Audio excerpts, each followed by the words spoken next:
और देखो अल्लाह तबारक व तआला ने हमारी तख्लीक की है और वो हमारे खालिक और मालिक हैं, और हमारे बेहतर और हमारी बेहतरी को सबसे ज़्यादा अल्लाह तबारक व तआला जानते हैं। और अल्लाह ताला ने जो है हमको दुनिया के अंदर भेज कर नबियों को मबूस फरमाया, और अपनी तालीमात और अपने इल्म को अल्लाह ताला ने नबियों के ज़रिए से सारे इंसानों तक पहुँचाया, और ये बताया कि अगर तुम इस इल्म के ज़रिए से चलोगे तो दुनिया के अंदर जो है तुम हर किस्म के नफ़े को हासिल करोगे और हर किस्म के नुकसान से बच जाओगे। अगर इस इल्म को छोड़कर जो है तुम दुनिया की ज़िंदगी में अपनी ज़िंदगी गुजारोगे तो दुनिया के नफ़े हासिल नहीं कर पाओगे और आखिरत में भी जो है खसारा उठाने वालों में होंगे।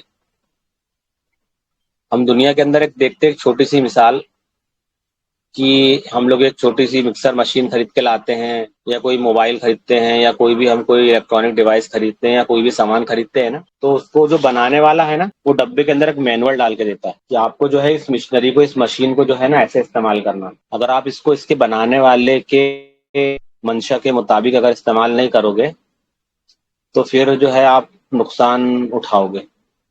अब एक आदमी बोले कि यार मैंने 5,000 रुपए की मिक्सर मशीन खरीदी है और मैं अपनी मंशा के मुताबिक इसको इस्तेमाल करूंगा, तो वो जब जो है ना उसमें मैनुअल में लिखा रहता है कि ये मशीन की कैपेसिटी 1 किलो मसाला पीसने की है, 2 किलो मसाला पीसने की है, 5 किलो मसाला पीसने की है, तो उसमें लिखा रहता है कि इसको इतने सेकंड चलाना, मशीन की कैपेसिटी है उसमें लिखा रहता है। किसी को 30 सेकंड चलाने की कैपेसिटी रहती है, किसी को 1 मिनट चलाने की कैपेसिटी रहती है, किसी को 3 मिनट चलाने की कैपेसिटी रहती है।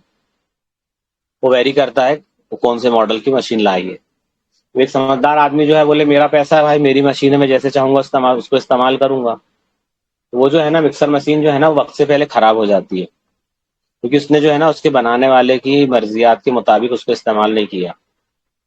वैसे ही दुनिया का भी पूरा ज़ाब्ता ऐसे ही है भाई, दुनिया के सारे कवानीन ऐसे ही हैं। अल्लाह तबारक व तआला ने जो है ना सारे इंसानों की भलाई के लिए और रहबरी के लिए अम्बिया अलैहिस्सलाम को भेजा, और अम्बिया अलैहिस्सलाम वो तालीम लेके आए जो इंसानों के नफ़े के लिए है। अगर इंसान इसके मुताबिक ज़िंदगी गुजारेगा, अल्लाह के हुक्मों पे चलेगा, नबी के तरीके पे चलेगा, तो वो दुनिया के अंदर हर खैर को हासिल करेगा, और आखिरत के अंदर भी जो है हमेशा हमेशा की उसको जो है इज्जत वाली ज़िंदगी अल्लाह तबारक व तआला देंगे। इसके अंदर सबसे एक छोटा मसला है रिस्क का, तो वो अल्लाह ने जो है अपने ज़िम्मे रख लिया। वमा मिन दाब्बतिन फिल अर्दि इल्ला अलल्लाहि रिज़्कुहा व यअलमु मुस्तक़र्रहा मुस्तौदहा। कि ज़मीन पे कोई जानदार मखलूक ऐसी नहीं है जिसकी रोज़ी हमारे ज़िम्मे नहीं, अल्लाह कह रहे हैं। तो तुम्हारे बसने की और तुम्हारे ठहरने की जगह को हम जानते हैं। इसका मफ़हूम है ये कुरान के अंदर। अल्लाह ताला ने कहा कि हम जो है तुमको मतलब इससे ये बताया कि हम तुमको तुम्हारा रिस्क तुम्हारी जगह पे पहुंचाएंगे। ये आता है कि बंदे को उसका रिस्क ऐसा ढूंढता है जैसे मौत ढूंढती है इंसान को, जैसे बंदे का रिस्क उसको ढूंढ लेता है।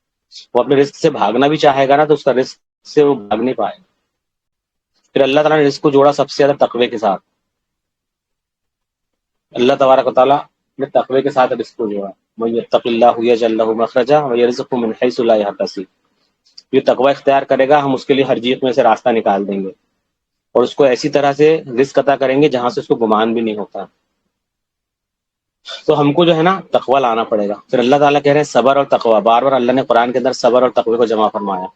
जहां जहां तकवे का जिक्र किया वहां वहां सबर का भी जिक्र किया कि तकवा सबर के बगैर नहीं होगा। मुफ्ती सफी साहब रहमतुल्लाह अलैह ने मारफुल कुरान के अंदर सबर का लफ्ज जहां जहां आया वहां उसकी तफसीर में लिखा कि सब्र से मुराद पूरा दीन है। सब्र से मुराद पूरा दीन है, यानी पूरी दीन पे इस्तकामत के साथ जमना। उस दीन पे जमने में जो भी अजियतें आती हों, जो भी मुसीबतें आती हों, जो भी मसाइब आते हों, उसको कहते हैं सबर। हम आम मुहावरों में ऐसे सबर कह लेते हैं, किसी ने किसी को मार दिया या जुल्म कर दिया तो उसको आदमी बर्दाश्त कर ले। लेकिन दीन की इस्तिलाह के अंदर सब्र करना, दीन की इस्तिलाह में सब्र करना, दीन पे चलने में जो आदमी को अजियतें आती हैं, जो मुसीबतें आती हैं या जो नागवारियां आती हैं ना, उसको अल्लाह ताला सबर से ताबीर करना है। और सबर और तकवे के ऊपर अल्लाह ताला कह रहे हैं हम तुमको हयातन तैयबा देंगे। मन अमिला सालिहन मिन ज़करिन औ उन्सा व हुवा मुमिनुन फलनुहयिन्नहु हयातन तैयबा। कि तुम में से जो भी नेक अमल करेगा, मर्द हो या औरत, बशर्ते कि मोमिन हो, तो हम उनको हयात तैयबा देंगे, खुशगवार जिंदगी देंगे। अल्लाह का वादा है ये। तो हमको जो है ना सबसे पहले ईमान और अमल सालेह सीखना पड़ेगा। ईमान उसकी पूरी पूरी हकीकत के साथ सीखना पड़ेगा। उलमा ने लिखा है कि ईमान के 70 शोबे हैं, और उनको उनकी हकीकत के साथ हज़रत शेख ने अपनी किताब के अंदर लिखा फ़ज़ाइल ज़िक्र के अंदर। ईमान के 70 शोबे हैं और हर आदमी को चाहिए कि उसको जो है पूरे ईमान के 70 शोबों को हकीकत के साथ सीखे और अपनी ज़िंदगी में उनकी सारी हकीकत को हासिल करने की मेहनत करे। अभी तो हमको ईमान के 70 शोबों का इल्म ही नहीं है, जिसमें कहा सबसे आला दर्जा ला इलाहा इल्लल्लाह का है और सबसे अदना दर्जा जो है वो ईमान और वो किसी तकलीफ देने वाली चीज़ को हटा देना। तो आप देखो कि सबसे अदना दर्जे की जो चीज़ है ना, तकलीफ देने वाली चीज़ को हटा देना, यानी ये मोमिन वो था जो दूसरों की तकलीफ देने वाली चीज़ों को हटाने वाला था। लेकिन अभी दुनिया में ये हो गया है कि मोमिन वो हो गया है जो दूसरों को तकलीफ पहुंचा रहा है। पहले मोमिन वो था जो दूसरों की तकलीफ हटाता था, अभी मोमिन ऐसा हो गया है जो दूसरों की तकलीफ का सबब बना हुआ है। तो इसके वजह से हमारे ईमान का क्या मैार होगा। हम अपने मैार को जांचना चाहते हैं ना, तो अल्लाह के नबी सल्लल्लाहु अलैहि वसल्लम ने बहुत सारी जांच की और उसके टेस्टिंग के लिए हदीसें बयान की बार बार कि सहाबा कराम उससे समझ जाएं। ईमान वाले अपने ईमान की जांच खुद करते रहें। जब तुझे तेरी नेकियां खुश करें, तुझे तेरे गुनाह गमगीन करें, तो जान ले कि तो मोमिन है। गुनाह कर करके गुनाह के करने का एहसास भी खत्म हो गया। जैसे सबसे छोटा गुनाह है निगाहों की परहेजगारी, सबसे छोटा गुनाह, यानी है तो वो गुनाह है कबीरा, लेकिन अब वो आम तौर से उसकी वो मासियत इतनी इतनी आम हो गई, इतनी आम हो गई मोबाइल के जरिए से, टीवी के जरिए से, इंटरनेट के जरिए से, कि उसके गुनाह होने का एहसास भी खत्म हो गया। इसलिए कहा कि हया ईमान का खास शोबा है, और हया तो खत्म हो गई, निगाहों की हया खत्म हो गई मुसलमानों की, मोबाइल के जरिए से, इंटरनेट के जरिए से। ये सारी चीजें जो है ना, असल में हमको सीखनी पड़ेगी भाई। ये हम मुज़ाकरे इसलिए कर रहे हैं कि अल्लाह तबारक व तआला, मैंने कहा कि ना, देखो हम सब चीज सीख रहे हैं, स्ट्रेटेजी सीख रहे हैं, काम कर रहे हैं, धंधे कर रहे हैं, कारोबार कर रहे हैं, मुसलमान पढ़ रहे हैं, लिख रहे हैं, जॉब कर रहे हैं, नौकरियां कर रहे हैं, लेकिन जिंदगियों के अंदर खुशहाली नहीं है, चैन नहीं है, सुकून नहीं है, इत्मीनान नहीं है, बरकतें नहीं है। माल आ रहा है पर झगड़ों के साथ आ रहा है, लफड़ों के साथ आ रहा है। उसके अंदर जो उसकी जो उसको पूरा करने की जो वो थी, जिस जरिए जिसके लिए, जिस मकसद के लिए वो कमाया जा रहा था, वो मकासद पूरे नहीं हो रहे, जरूरतें पूरी नहीं हो रही। उसकी वजह यही है असल में, क्योंकि अल्लाह तबारक व तआला ने हयात तय्यबा का वादा ईमान और अमल साले पे किया है। तो ईमान को ऐसी हकीकत के साथ सीखना पड़ेगा जो ईमान हमको हराम से रोक दे। मन क़ाला ला इलाहा इल्लल्लाह मुख़लिसन दख़ल जन्नह क़ील वमा इख़लासुहा क़ाल अन तहजुज़ु अन महरिमिल्लाह कमा क़ाल अलैहिस्सलातु वस्सलाम। जो इखलास के साथ कलमा पढ़े ला इलाहा इल्लल्लाह, वो जन्नत में दाखिल होगा। तो सहाबा ने सवाल किया, अल्लाह के नबी, कलमे का इखलास क्या है? कहा, कलमे का इखलास यही कि कलमा अपने पढ़ने वाले को हराम से रोक दे। कलमा अपने पढ़ने वाले को हराम से रोकेगा, ये कलमे का इखलास है। तो भाइयों, मोहतरम बुजुर्ग दोस्तों, हमको देखना पड़ेगा कि कलमे का इखलास अंदर है कि नहीं। तो कलमा हमको महरिमात से रोक रहा है कि नहीं, अल्लाह की मना करदा चीजों से रोक रहा है कि नहीं रोक रहा। वही मैंने कहा ना, ईमान का आखिरी दर्जा यह है कि मोमिन तकलीफ देने वाली चीजों को हटाता है। मोमिन खुद तकलीफ बना हुआ है। आज पूरी गैर अक़वाम जो मुतनफ़िर है मुसलमानों से, उनके अमाल की वजह से है। कोई भी आदमी जो अल्लाह के नबी सल्लल्लाहु अलैहि वसल्लम की नाउज़ुबिल्लाह मिन ज़ालिक तज़लील करता है या तौहीन करता है या कार्टून बनाता है पूरी दुनिया में, जहां भी मुसलमान जिसके लिए बहुत रोना रोते हैं और बहुत एहतजाजी मजालिस कायम करते हैं और जुलूस निकालते हैं कि हमारे नबी की शान में गुस्ताखी हुई है, ये नबी की सीरत को पढ़ के नहीं करते, ये मुसलमानों की जिंदगियों को देख के करते हैं। ये मुसलमानों की जिंदगियां ऐसी हैं, तो इनके इनके लीडर कैसे होंगे। ये वो जो भी तौहीन होती है ना दीन की या कुरान की या नबी की, ये मुसलमानों के अमाल की वजह से होती है। फिर उसके अंदर है फिर अमल साले करना, नेक अमाल करना। नेक अमाल के अंदर सबसे बड़ा दर्जा नमाज का है, कि नमाज के बगैर कोई नेकी कबूल नहीं। एक आदमी नमाज छोड़ के अरबों रुपए बाहर मस्जिद के बाहर सदका भी करे और नमाज छोड़ दे, तो कहा उसका ये अरबों रुपए सदका करना भी कबूल नहीं होगा और उसने नमाज छोड़ दी। हालांकि नमाज भी सब क्या है, नमाज भी सिर्फ दीन का एक हिस्सा है, नमाज भी पूरे मकान की एक ईंट के बराबर एक अमल है, लेकिन नमाज सबसे अफजल अमल है का जिसके बगैर कोई नेकी कबूल नहीं होगी। तो सबसे पहले तो हमको नमाजी बनना पड़ेगा, फिर नमाज में खुशू खुजू लाना पड़ेगा। जो नमाज को कायम करेगा फिर वो दीन को कायम करने वाला बनेगा। जो नमाज को कायम नहीं करेगा वो दीन को कायम नहीं करेगा। तो नमाज हमारी जिंदगी में हकीकत लाएगी, हमको बेहयाई से, नाशाइस्ता हरकतों से रोकेगी। इन्ना सलात तनहा अनिल फहशाई वल मुनकर, बेशक नमाज रोकती है नाशाइस्ता और फहश से। हम फहश से रुकेंगे, हम बुराई से रुकेंगे, गुनाहों से रुकेंगे। अगर नमाज हमारी पढ़ने के बाद हम गुनाहों से नहीं रुक रहे, मतलब ये है कि नमाज में जान पैदा नहीं हुई, नमाज में हकीकत पैदा नहीं हुई। नमाज जो था वो यकीनी असबाब था अल्लाह से लेने का, यकीनी जरिया था। वो आए थे ना कुरान की कि नमाज और सब्र के जरिए से अल्लाह से मदद तलब करो, या अय्युहल्लज़ीना आमनू, याद नहीं आ रही वो आयत। सब्र और सलात के जरिए से अल्लाह से मदद तलब करो। वहां भी सब्र, अल्लाह ने सलात के साथ सब्र को कहा कि खाली नमाज पढ़ोगे लेकिन दूसरे दीन के दूसरे शोबे को तोड़ोगे तो फिर नमाज पढ़ने से भी अल्लाह की मदद नहीं आएगी। क्या हमको दीन का दूसरे शोबों को भी हमको वैसे ही कायम करना पड़ेगा जैसे हम नमाज को कायम कर रहे हैं। कि तुम बाहर किसी पे जुल्म करोगे और इधर नमाज पढ़ोगे, तो क्या बाहर दूसरे के ऊपर जुल्म करना तुम्हारी नमाज पढ़ने से उसका जो है वो बराबर सराबर नहीं होगा, या वो मसाइल तुम्हारे हल नहीं होंगे। तो इसको हमको सीखना पड़ेगा। मैंने वो मिसाल दिया ना मिक्सर मशीन की, कि कोई गाड़ी हो, कोई बहुत, यानी जितनी ज्यादा कीमती चीज होती है ना, उतना ज्यादा उस तमाम से और उसके बनाने की मर्जियात के और उसके मैनुअल के हिसाब से उसको यूज करना पड़ता है। और बहुत महंगी मशीन होती है तो कंपनी जो है वो मशीन के साथ साथ एक बुक भी देती है और एक सिखाने वाला आदमी भी भेजती है। ये इस मशीन को इस्तेमाल करने के लिए हमने एक हमारा बड़ा इंजीनियर भेजा है जो आपको ये मशीन चला के बताएगा, इसके इस्तेमाल को बताएगा। अल्लाह तबारक व तआला ने ऐसे ही एज इट इज अंबिया अलैहिस्सलातु वस्सलाम की बेइज्जत फरमाई और उनको ये बताया कि देखो सारे इंसानियत जो है कयामत तक के लिए दीन पे ऐसे चले, ताकि कोई कयामत तक ये ना कह सके कि हम तो चल नहीं पाए क्योंकि बहुत मुश्किल काम था, ये जो किताबों में लिखा था बहुत मुश्किल था, इसलिए नबियों ने इसमें चल के बता दिया। अल्लाह के नबी ने आप सल्लल्लाहु अलैहि वसल्लम चाहते तो क्या कहा, क्या फरमाया कि मैं चाहता तो मक्का के सारे पहाड़ मेरे साथ सोने के हो जाते और मेरे साथ चलते। लेकिन आपने क्या इख्तियार किया, आपने एक टाइम फक्र फाका, एक टाइम आपने भूख बर्दाश्त की और एक टाइम आपने खाना खाया। पूरी जिंदगी आपके पास, हज़रत आयशा रज़ियल्लाहु अन्हा कहती हैं कि आप सल्लल्लाहु अलैहि वसल्लम के पास खाना मौजूद होने के बाद भी आप एक वक्त फाका करते थे, एक वक्त खाना नहीं खाते। पूरी उम्र आपने एक वक्त खाना नहीं खाया।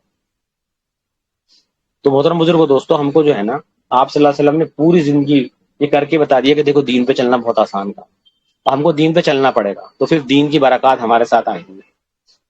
इसी के लिए जो है ना हमको हर चीज सीखना पड़ता। वैसे ही हमने दीन को भी नहीं सीखा। मसला ये है कि पहले लोग मुसलमान बनाए जाते थे। दावत की मेहनत का मकसद ये है कि देखो दावत की मेहनत का मकसद क्या है, दावत का काम लोगों को उल्ट क्यों नजर आता है कि देखो ये तबलीग वाले जो है ना, ये कलमे वाले लोगों को कलमा पढ़ा रहे हैं। ये कलमे वाले लोगों को कलमा नहीं पढ़ा रहे हैं, असल में ईमान वालों को ईमान वाला बना रहे हैं। पहले क्या होता था, लोग जो है तकलीफें उठाते थे, कुर्बानियां देते थे, मार खाते थे और फिर ईमान को सीखते थे। अब क्या हो गया, लोग ना तकलीफें उठाते हैं, ना कुर्बानियां देते हैं, ना ईमान सीखते हैं। सिर्फ मुसलमान के घर में मुसलमान पैदा हो जाते हैं नाम के, और ईमान को और इस्लाम को सीखते नहीं। जैसे हम लोग ट्रेडिंग नहीं सीखते। हम हमारे यहाँ दिन में कम से कम 50, 60, 100, 200, 500 मैसेज आते हैं, भाई कौन सा शेयर लेना है, भाई कौन सा शेयर लेना है, भाई कौन सा शेयर लेना है। यानी ये पूरे हमारी पूरी कम्युनिटी की फितरत है ये, कि हम सीखना कुछ नहीं चाहते। हम चाहते हैं कि बस हमको आप बता दो, फाइनल रिजल्ट बता दो, या हम मरे और हमको डायरेक्ट जन्नत का रास्ता बता दो। ऐसे शेयर बता दो कौन सा भगने वाला है, कहाँ प्रोमोटर घुसा है, कहाँ बल्क डील हुई है, कहाँ बाइंग हुई है, कहाँ ये हुआ है, कौन सा चलने वाला है। बस आप मेरे को बता दो, मैं सीखना कुछ नहीं चाहता। ये पूरी उम्मत के साथ ये बहुत बड़ा हादसा हुआ है, बहुत बड़ा हादसा हुआ है। इसलिए मुसलमान दीन नहीं सीखना चाहते। आप उनको 4 पन्ने की किताब दे दोगे ना कि पढ़ लो, आप तालीमुल इस्लाम पढ़ लो, आप कुछ बेसिक चीजें पढ़ लो, आपकी इसमें ये फराइज वाजिबात और ये लिखे हुए हैं। तो मुसलमान आप देखना घर में आप फ्री में भी किसी को दे के आओगे ना, और 1 महीने बाद पूछोगे तो अरे यार हजरत टाइम नहीं मिला, 1-2 पन्ने पढ़ा था फिर बिजी हो गया तो फिर छोड़ दिया। अब वैसी ट्रेडिंग सिखा रहे हैं, कई साल से अभी ट्रेडिंग सिखा रहे हैं। अब ट्रेडिंग सिखा रहे हैं तो लोग बोलते हैं नहीं हजरत मैंने नहीं किया है, कर नहीं पाया ना, टाइम नहीं मिला ना। होमवर्क दिए थे पहले, बहुत पहले जब स्टार्ट हुआ था इसमें तो लोगों को होमवर्क देते थे, तो लोग जो है होमवर्क भी नहीं करते थे, तो टाइम नहीं मिला ना। फिर आते हैं नीचे पूछने के कमेंट्स में, अरे हजरत वो कुछ शेयर बता दो ना। रोज आते हैं 100-200 कमेंट रोज अपने ग्रुप में, आप देखते होंगे, दूसरे ग्रुप में भी जहीं जुड़े होंगे तो वहां भी देखते होंगे, रोज आते होंगे, हजरत बताओ ना, कोई बता दो, कोई शेयर बता दो कौन सा चलने वाला। तो ये पूरी उम्मत के साथ हादसा हुआ है। उम्मत सीखना नहीं चाहती, ना दीन सीखना चाहती है, ना दुनिया सीखना चाहती है। इसलिए ना दुनिया उनके पास आ रही है और न दीन उनके पास आ रहा। देखो उस दिन हमारे ये क्या नाम है इनका, सादाब भाई ने बड़ा अच्छा एक वो डाला था ग्रुप में, मैं उसको देख रहा था तो मैंने भी उसको शेयर किया, आप लोगों ने भी शायद शेयर करे होंगे उसको। ये लोगों ये इतना बड़ा सबक है ना पूरी उम्मत के लिए, यानी आप इसको आखिरत से मिला के चलोगे तो इसके लिए सबक है, दुनिया से मिला के चलोगे ना तो आपके लिए सबक। देखो दुनिया में जो लोग पहले हार्ड डिसीजन लेते हैं ना, हार्ड डिसीजन लेते हैं, तकलीफ उठाते हैं, पढ़ाई करते हैं, थोड़ा मुसीबत उठाते हैं, थोड़ा फक्र फाका बर्दाश्त करते हैं, थोड़ा सा जरा सा मुजाहिदा उठाते हैं, या दीन के लिए उठाते हैं, या कोई बच्चे जो मदरसा जाते हैं, आलिम हाफिज बनते हैं, बोरियों में पढ़ते हैं, बेचारे कच्चा पक्का खाते हैं, है ना। फिर देखो उनकी बात की लाइफ इजी हो जाती है, वो अपने मकसद मंजिल मकसूद को पहुंच जाते हैं। और जो बच्चे ऐश आराइश में रहते हैं, दुनिया में फन करते हैं, गेम खेलते हैं, टीवी चलाते हैं, इंटरनेट में बैठे रहते हैं, गेम खेलते रहते हैं, उनके माँ बाप उनके लिए आराइश करते हैं, तो वो शुरू में थोड़े दिन तक इजी लाइफ होती है उनकी। उसके बाद जो है ना, फिर उनकी लाइफ इतनी हार्ड हो जाती है।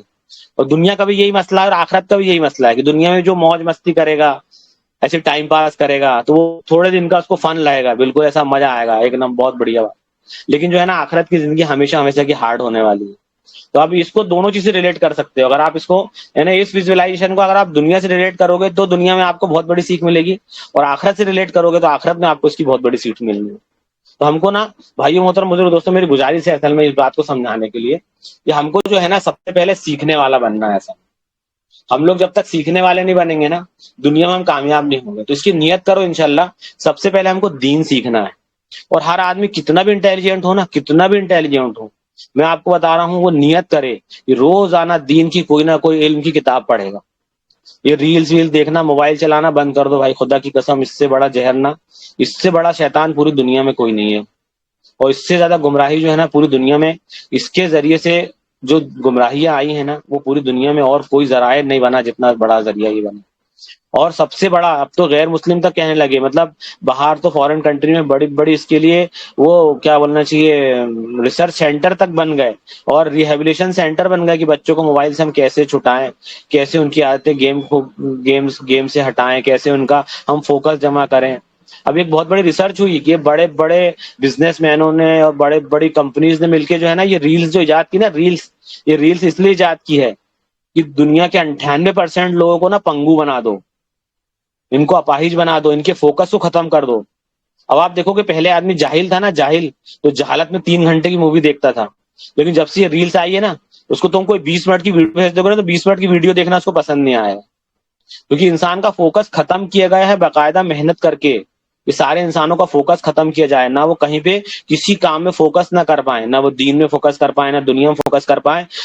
उनका मकसद तो दुनिया में था कि वो दुनिया में फोकस ना कर पाए, ना कुछ उन्हें कुछ इनोवेटिव काम ना कर पाए, कुछ नई इजाद ना कर पाए, कुछ बिजनेस ना कर पाए, कोई नया अपना काम धंधा, कुछ नया खोज, कुछ नई रिसर्च ना कर पाए, ताकि हम कुछ लोग मिलके ही ये काम करें।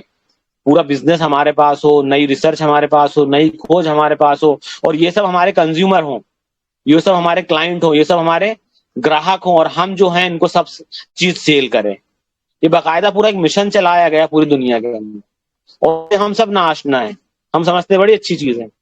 अब देखो रील्स आई ना, तो लोगों ने मूवी देखना बंद कर दी, यानी वो भी अलग एक जहालत है, लेकिन वो जहालत को भी इसने खत्म कर दिया।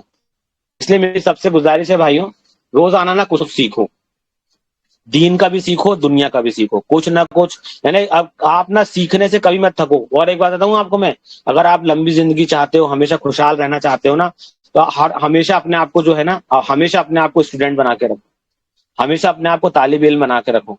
चाहे आप दुनिया का कुछ ना कुछ सीख रहे हो, चाहे दीन का कुछ ना कुछ सीख रहे हो, अगर आप कुछ ना कुछ सीख रहे होंगे तो इंशाल्लाह जो है ना, हमेशा जवान रहोगे।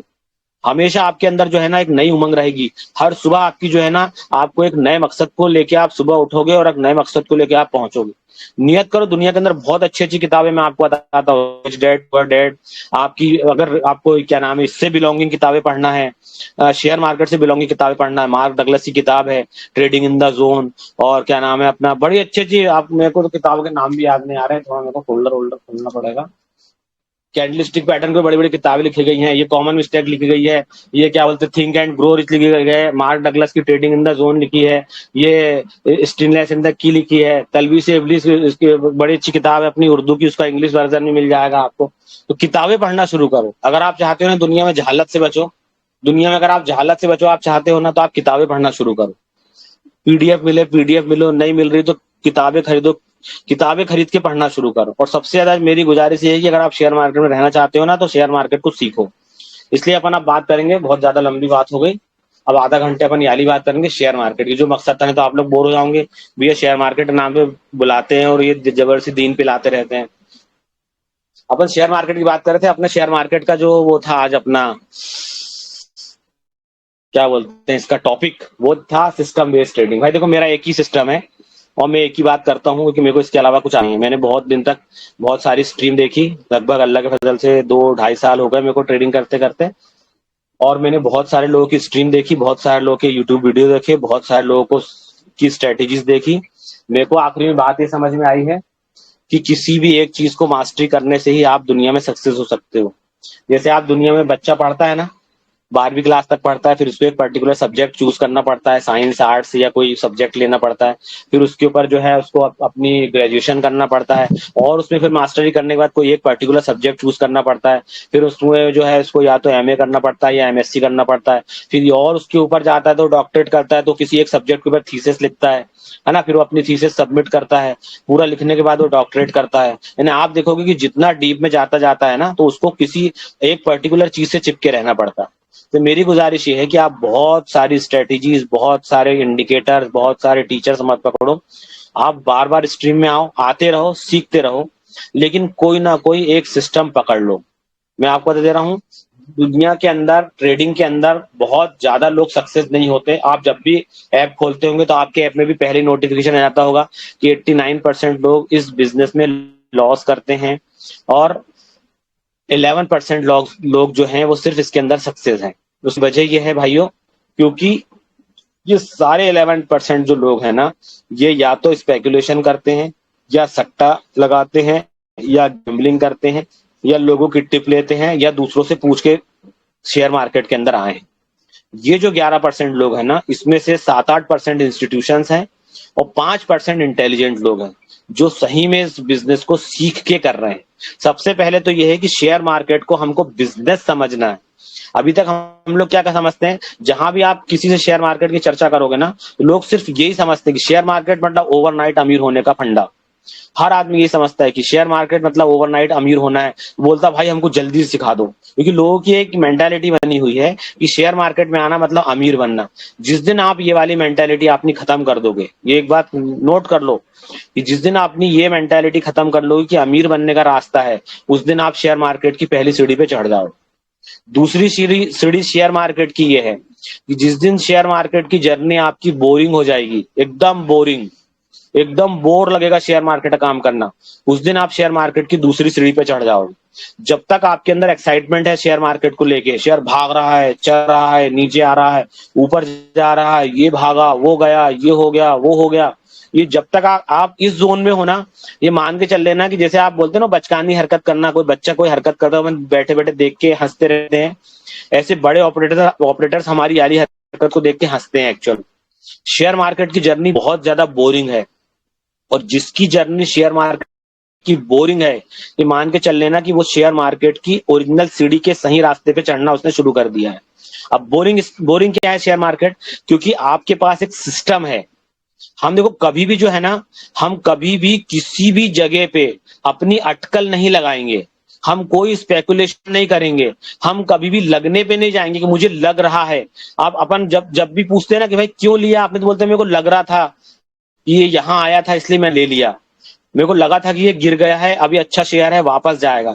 हमको बिल्कुल कुछ भी नहीं करना है, हमको सिर्फ ट्रेंड फॉलोइंग सिस्टम पे जमना है, जिसको बोलते हैं हम लोग सिस्टम बेस्ड ट्रेडिंग। एक सिस्टम बनाना है। देखो ट्रेडिंग के अंदर एक सिस्टम है, मैं आपको बता देता हूँ, ट्रेडिंग एक सिस्टम से चलती है। ट्रेडिंग के अंदर 3 सिस्टम है। एक सिस्टम है अब ट्रेंड पे मार्केट जा रहा है, एक सिस्टम है डाउन ट्रेंड पे मार्केट जा रहा है, एक सिस्टम है साइडवेज में मार्केट चल रहा है। हमारे लिए जो है ना, डाउन ट्रेंड पे हम लोग कोई काम नहीं करते एज ए मुस्लिम, क्योंकि हमारे पास शॉर्ट सेलिंग का कोई काम नहीं है, शॉर्ट करना हमारे पास है नहीं। हमको हमेशा लॉन्ग पोजीशन बनाना है। लॉन्ग पोजीशन बनाने के लिए हमारे पास पैसे बहुत कम है, तो हमको सिर्फ एक या 2 शेयर की जरूरत है। 7,000 से ऊपर 7200 7400 से ज्यादा कंपनीज अब लिस्टेड हो गई हैं, इतने सारे आईपीओ आने के बाद 7400 7500 कंपनीज जो है लिस्टेड हो गई हैं, जिसके अंदर से 1600 से 1700 कंपनी जो है कंप्लाइंट के अंदर है। उसके बाद हमारे पास पैसा बहुत लिमिटेड है। हमारे पास सिर्फ जो है ना, हमारे पास जो है ना, सिर्फ हमारे को 2 कंपनी या 3 कंपनी में हमारे पूरे पैसे खत्म हो जाएंगे। अगर आपके पास अरबों रुपए भी हो तो, अगर आप सही से ट्रेडिंग करोगे तो सिर्फ हमको 2 या 3 कंपनी चाहिए, उससे ज्यादा हमको कंपनी चाहिए ही नहीं, क्योंकि हमारे पास हम इतना सारा पता करके करेंगे क्या। देखो दीन के अंदर मैं आपको बताता हूँ, दीन के अंदर भी उलमा ने इल्म इल्म इल्म की जो क्या बोलना चाहिए डेफिनेशन बोलते हैं ना, इल्म की डेफिनेशन भी दीन के अंदर उलमा ने ये बताई है कि जो मेरा अल्लाह मुझसे क्या चाहता है, इस बात को जानना इल्म है। इसके अलावा जो कुछ है दुनिया में वह फुनून है, या तो जहल है, या तो फन है, या तो जहालत है। ऐसे ही शेयर मार्केट के अंदर भी, अब आप इसको मैं इसलिए दीन से रिलेट करता हूं कि शेयर मार्केट के अंदर भी जितना मुझे पैसे कमाना है या जितनी मेरी हैसियत है पैसा लगाने की, मेरे को सिर्फ इतनी बात सीखना है तो ये मेरे फायदे की है। मैं जबरदस्ती बहुत सारी बातें, बहुत सारे इंडिकेटर, बहुत सारी स्ट्रेटेजी सीखूंगा तो ये मेरे कोई काम की नहीं है।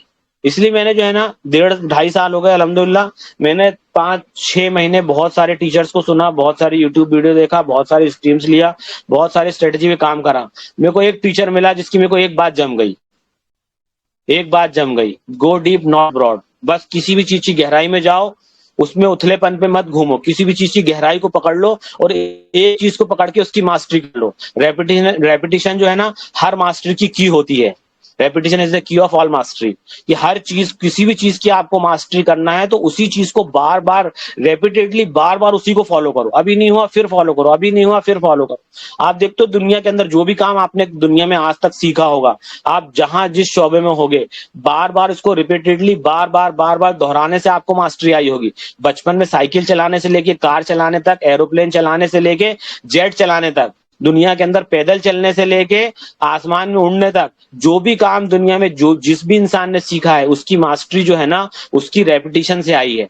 अगर वो बार बार अलग अलग चीजें करता रहता तो वो कभी नहीं उसको मतलब उसमें मास्टरी नहीं कर पाता वो।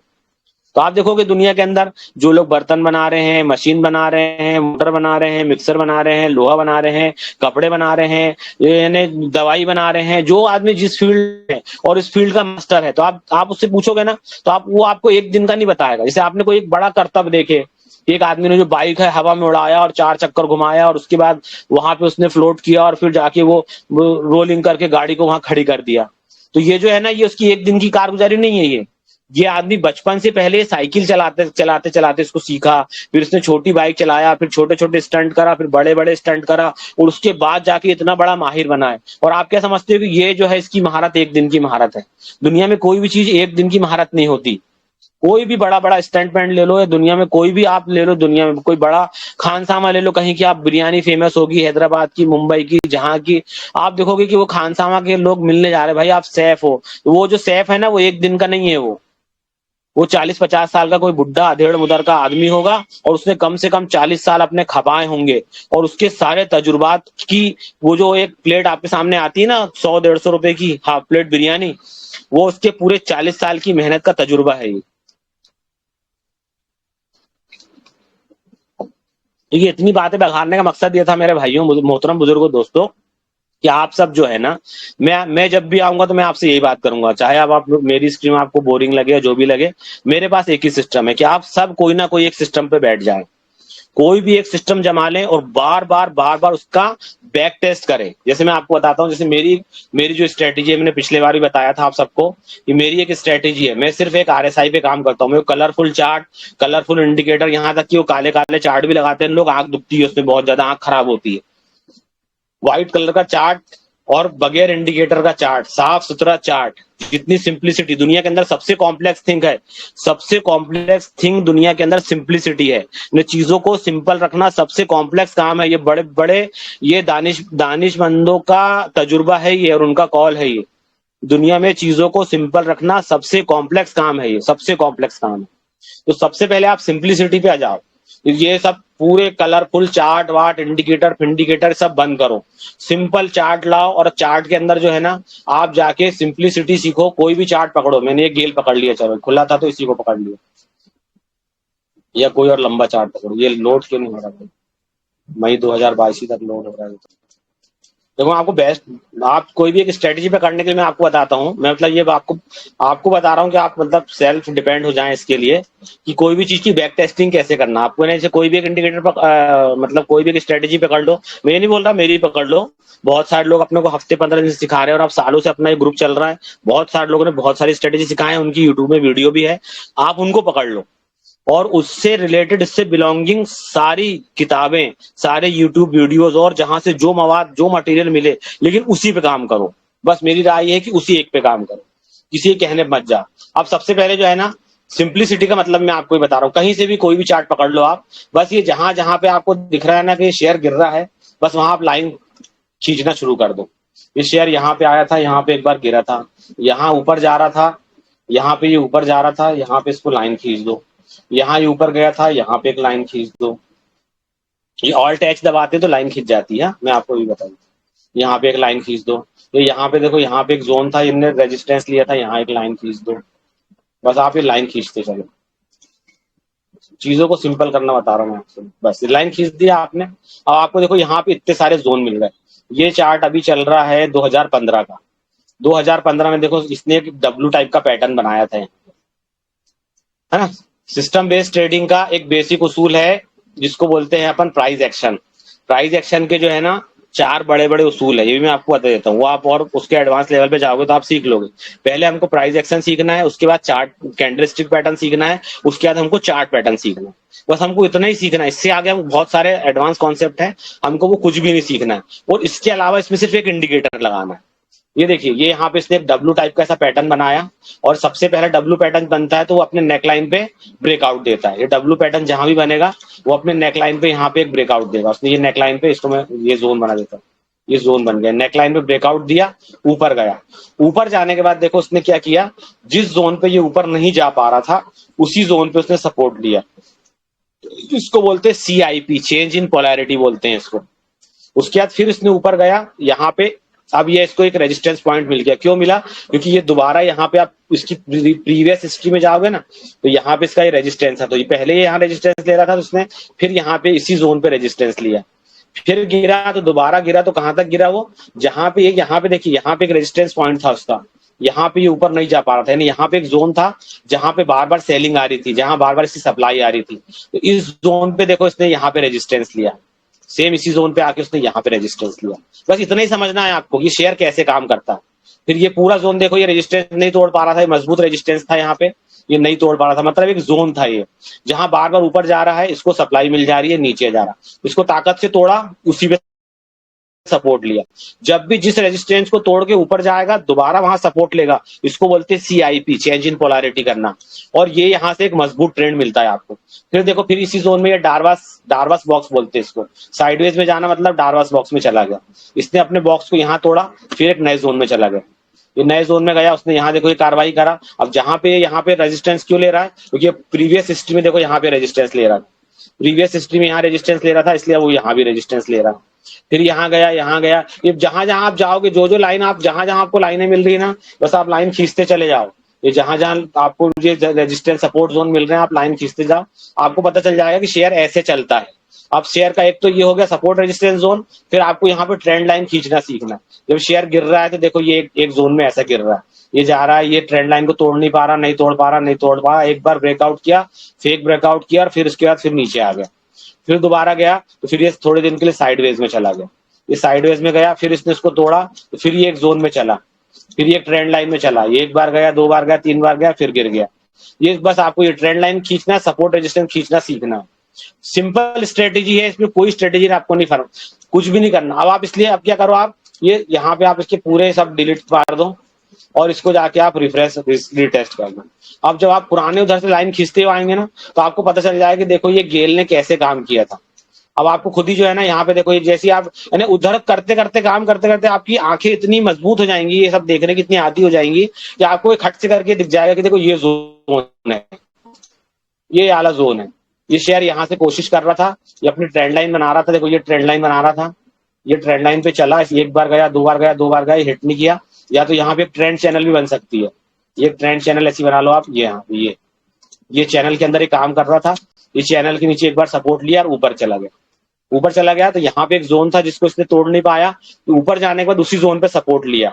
उसी जोन पे सपोर्ट लेने के बाद देखो दोबारा क्या किया इसने, फिर यहीं पे आया, फिर यहाँ से रिवर्सल किया। अब यहाँ पे इसको एक बार पहले प्रीवियस यहाँ पे उसको सप्लाई मिल चुकी है, यहाँ डिमांड मिली, ऊपर गया, यहाँ सप्लाई मिल चुकी है, मतलब यहाँ पे एक जोन बन गया है।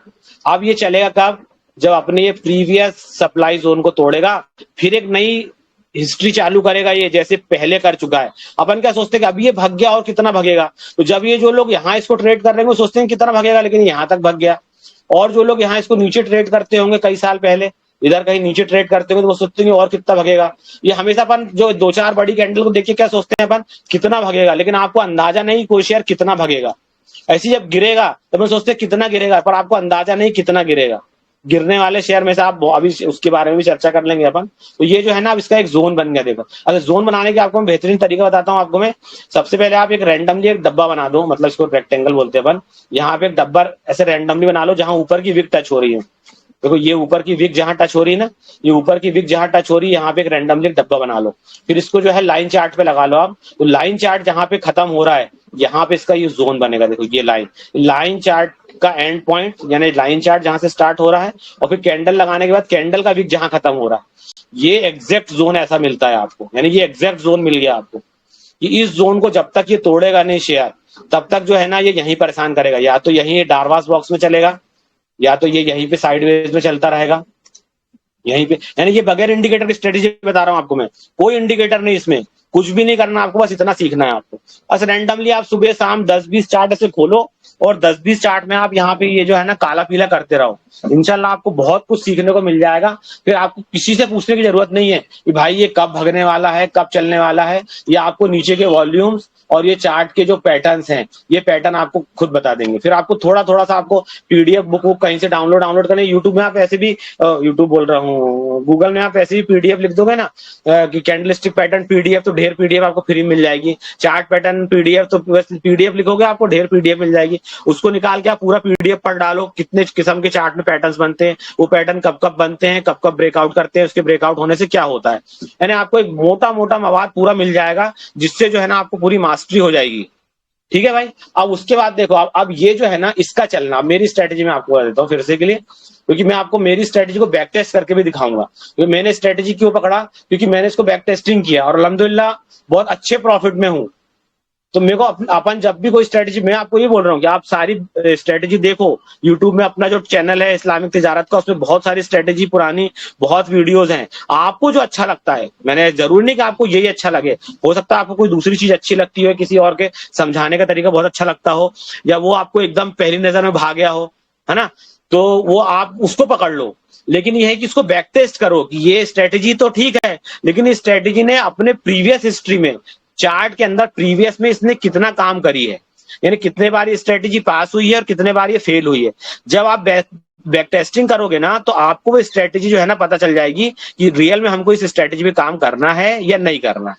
तो वही मैंने बताया कि मैं एक तो सबसे बड़ी सारी स्ट्रेटेजियों का बाप ये है, बगैर स्ट्रेटेजी के स्ट्रेटेजी, सबसे स्ट्रेटेजी का बाप ये है सिर्फ ये चार्ट पे आपको सपोर्ट लाइन, ट्रेंड लाइन खींचना, सपोर्ट खींचना और कैंडलस्टिक पैटर्न को समझ में आ गया ना आपको, तो आपको समझ में आता है। जैसे आप यहाँ आप ये सपोर्ट और जो फिर से डिलीट कर दिया, आप सपोर्ट कुछ नहीं खींचते ना, कैंडलस्टिक पैटर्न में आप बहुत माहिर हो जाओगे। तो आपको एक ये कैंडल ने बता दिया, हैमर बन गया यहाँ पे, ये हैमर ने बता दिया कि देखो भैया यहाँ पे जो है ना, यहाँ पे जो है ये बुल जीत गए हैं और बेयर्स यहाँ पे हार गए हैं, मतलब शेयर ऊपर जाने वाला।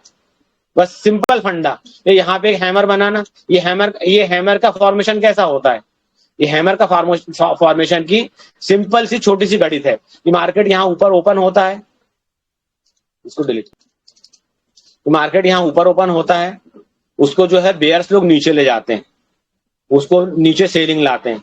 लेकिन यहाँ बुल मजबूत होते हैं और बुल क्या करते हैं, उसको ऊपर ले जाते हैं और बहुत ऊपर ले जाते हैं, पर वो भी थोड़ा सा कमजोर पड़ते हैं, तो बेयर्स उसको फिर खींच के नीचे लाते हैं, फिर ये कोशिश करते हैं नीचे ले जाते हैं, लेकिन फाइनली जो है वो बुल जीत जाते हैं। उसकी क्लोजिंग जो है ये ओपनिंग से जो है उसके ऊपर में हो जाती है। ओपनिंग हुई थी इसकी, समझ लो आप इस कैंडल में अपन ने यहाँ रखे, तो इसकी ओपनिंग हुई थी 173 पे और क्लोजिंग हुई 174.85 पे इसकी क्लोजिंग हो गई। तो ये अपने को ये कैंडल ने बता दिया कि यहाँ पे जो है बेयर्स हार गए हैं और बुल्स जीत गए। हमको ये कैंडल ने बता दिया यहाँ। तो ये कैंडलस्टिक पैटर्न में भी आकर आप महारत कर लो ना, कोई एक चीज में महारत कर लो आप, तो आपको बहुत कुछ मिल जाएगा। अब इस पे थोड़ा सा अपन जो है सोने पे सुहागा कर लेते हैं कि अपन इसमें एक आध स्ट्रेटेजी फिट कर लेते हैं। ये स्ट्रेटेजी भी क्या है, आरएसआई एक इंडिकेटर है। दुनिया में जितने इंडिकेटर हैं सब लेगिंग्स हैं। सबसे ज्यादा लेगिंग इंडिकेटर है एमएसीडी, जिसको बोलते हैं ना मैकडी बोलते हैं, आप लोग मैकडी करते रहते। एमएसीडी का जो इंडिकेटर है सबसे ज्यादा लेगिंग इंडिकेटर है। यानी जब प्राइस एक्शन अपना काम कर लेता है तो एमएसीडी क्रॉसओवर होकर बताता है कि अब मैं क्रॉसओवर हो रहा हूं। यानी सारे मूवमेंट होने के बाद एमएसीडी क्या है, मूविंग एवरेज डाइवर्जन कन्वर्जन है। यानी मूविंग एवरेज के अंदर जितने डाइवर्जेंस आए हैं उनका जो जो भी वहां कन्वर्जन हुआ है वो उसको आपको दिखाता है। लेकिन वो लैगिंग क्या है, जब प्राइस एक्शन अपना काम कर लेगा तब आपको करके दिखाएगा। अच्छा, आरएसआई भी सेम वही है, आरएसआई भी वही है, जो प्राइस जो काम करेगा ना आरएसआई भी वही दिखाएगा। लेकिन सिर्फ आरएसआई में एक चीज का फर्क है ये कि आरएसआई आपको उसकी स्ट्रेंथ दिखाएगा, किसने ये काम तो किया है, ये वर्क तो किया है, या ऊपर गया है या नीचे गया है, लेकिन कितनी ताकत के साथ किया है। ये ताकत जो है ना आपको आइडेंटिफाई करती है कि ये वाला जो ट्रेड हुआ है ये सस्टेन करेगा अथवा नहीं करेगा। सिर्फ इतना फर्क है इस इंडिकेटर में, बाकी कोई बहुत खासियत इसके अंदर नहीं है, कोई बहुत मतलब ये कोई स्पेशल टूल नहीं है। सिर्फ ये है कि हमको ये ताकत बताता है कि जो भी मूव आया है, चाहे डाउन का आया है, चाहे साइडवेज का आया है, चाहे अप ट्रेंड का आया है, तो इस मूव के अंदर जो है स्ट्रेंथ है कि नहीं, इसलिए इसका नाम आरएसआई है।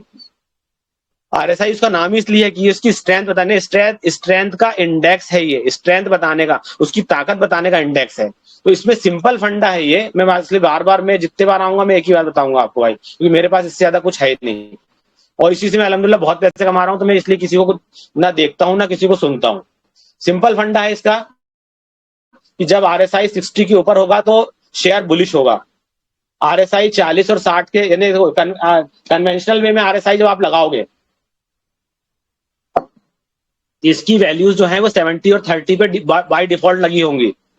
मैं इसको एक बार माइनस करता हूँ, यहाँ से हटाता हूँ, आपको फिर से लगा के दिखा देता हूँ। इसको हटाया अपन ने, यहाँ पे अपन इंडिकेटर में गए, अपन ने आरएसआई लगाए, तो आरएसआई की देखो जो कन्वेंशनल वे में जो है ना, ये कन्वेंशनल वे में अपन इसको जाके यहाँ पे सेटिंग में जा रहे हैं, तो ये 70 अपर लाइन, 50 मिडिल लाइन और 30 लोअर लाइन लगी है। यहाँ पे आके हम अपर लाइन इसकी 60 पे कर रहे हैं, मिडिल लाइन 50 रहने दे रहे हैं, लोअर लाइन को 40 पे कर दे रहे हैं। आरएसआई 60-40 ये हो गया हमारा।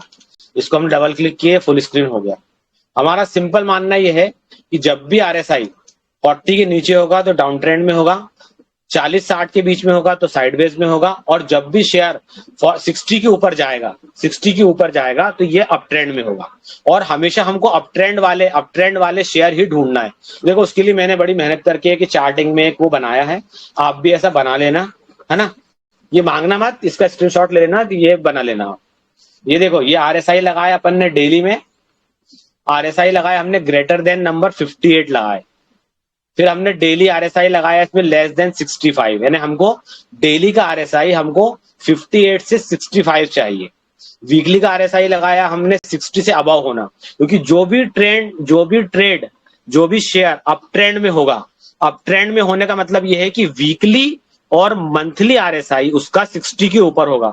हमको जो भी आरएसआई वीकली और 60 में, वीकली और मंथली में 60 से नीचे है, उस ट्रेड में हमको घुसना ही नहीं है, चाहे हमको कितना ही फायदा दिख रहा हो, हमको उस ट्रेड में घुसना ही नहीं है जिसका आरएसआई मंथली और वीकली में 60 के नीचे हो। डेली में हम कंसीडर कर सकते हैं कि 40 तक आया हो और 40 से सपोर्ट लेके वापस जा रहा हो। तो ये एक इंडिकेटर, एक सेटअप बनाया मैंने जिसमें बिल्कुल बुलिश रेंज का, जिसमें आरएसआई 40 भी नहीं 60 के ऊपर होता है। तो daily RSI 58 greater than equal to 58 और लेस देन 65, यानी 65 से नीचे होना। आरएसआई वीकली होना हमको 60 से ऊपर और मंथली होना हमको 60 से ऊपर। फिर अपन इसमें एक क्राइटेरिया डाल सकते हैं कि डेली क्लोज लेस देन, यानी 500 रुपए से कम का शेयर होना और 50 रुपए से ऊपर का होना। लेकिन इसमें मैंने इसको बंद करके रखा हूं कि हमको कोई भी प्राइस का चलेगा। फिर एमएसीडी लाइन लगाए, पर अपन इसको ज्यादा यूज नहीं करते कि एमएसीडी भी पॉजिटिव हो जाए, लेकिन बहुत ज्यादा पॉजिटिव ना हो, सिर्फ 0.3% पॉजिटिव हो, तो इसको अपन चालू भी कर सकते हैं, पर मेरे को इसकी जरूरत नहीं पड़ती तो मैं इसको बंद करके रखता हूँ।